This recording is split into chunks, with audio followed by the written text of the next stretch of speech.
Hey everyone, I hope you're all having a nice day. Welcome to the Flatlay Fragrance channel.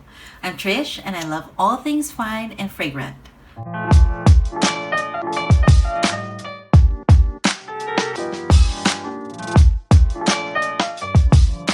Vanilla, coffee, pistachio, matcha. Every few years, the fragrance world discovers a new gourmand obsession. But what if I told you the next one has been quietly growing beneath the soil for centuries? Not in France, not in Italy, but here in the Philippines. Today, let's explore the story of Ube and why this humble purple yam might just become the next great gourmand scent. First things first, what exactly is Ube? Ube is the purple yam scientifically known as Dioscorea alata. It's a tuber crop, just like potatoes and other yam species, meaning it grows underground and stores nutrients for the plant. Planting ube is typically done at the beginning of the rainy season, from March to May, or generally when wet conditions begin. The tubers require 9 to 11 months to mature and are harvested from late November to February once the vines turn yellow and dry out. Although it's native to Southeast Asia, no country has embraced ube quite like the Philippines.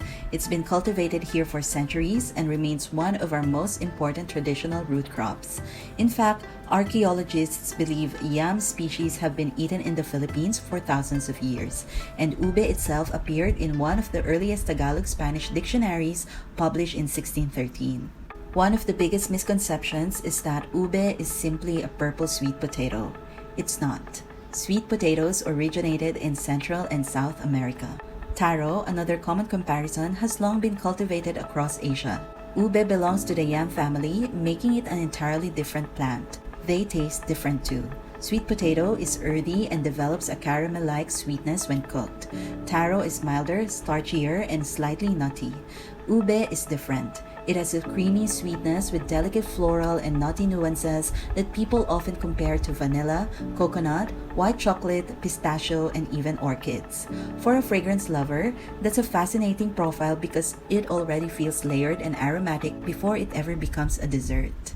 For Filipinos, ube is far more than an ingredient. It's part of our traditions. Whether it's birthdays, Christmas, fiestas, or family reunions, there's a good chance you'll find ube somewhere on the table. From turon, hopia, and halo-halo to cakes, breads, pastries, ice cream, and the beloved ube halaya, often served with leche flan or makapuno, ube has become a symbol of celebration. And beyond its beautiful color and flavor, it's naturally rich in fiber, vitamin C, potassium, and anthocyanins, the antioxidants responsible for its deep purple hue that is also found in blueberries. For centuries, ube remained one of the Philippines' best-kept culinary treasures. Then around the late 2010s, social media changed everything. Bright purple lattes, donuts, cheesecakes, cookies, croissants, and soft serve began appearing all over Instagram and TikTok. People were drawn in by the color, but stayed for the flavor. Today, cafes, bakeries, and restaurants across cities like New York, Los Angeles, Toronto, London, Tokyo, Paris, Amsterdam, and Sydney proudly serve ube-inspired creations. In many ways, ube is following the same journey that matcha did, a beloved Asian ingredient that gradually found a global audience. And once I started seeing ube everywhere, I couldn't help but wonder, when would perfumers notice? The interesting thing is that ube doesn't produce an essential oil like rose or lavender.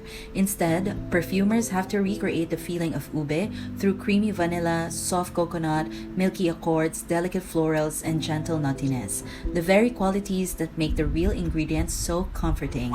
Several Filipino perfume houses have already explored ube-inspired fragrances, celebrating a scent that's always felt familiar to us. Now, international brands are beginning to do the same. Zara recently introduced its own interpretation, bringing the note to an even wider audience. But the release I'm personally excited about is Xerjoff's upcoming Ubelia, expected this autumn. Knowing Xerjoff's reputation for elegant gourmand fragrances, I'm curious to see whether they'll capture ube's creamy dessert side, its naturally floral character, or perhaps something entirely new. Sometimes the next great fragrance inspiration doesn't come from an exotic flower or a rare resin. Sometimes it's something that's been sitting on your dining table all along.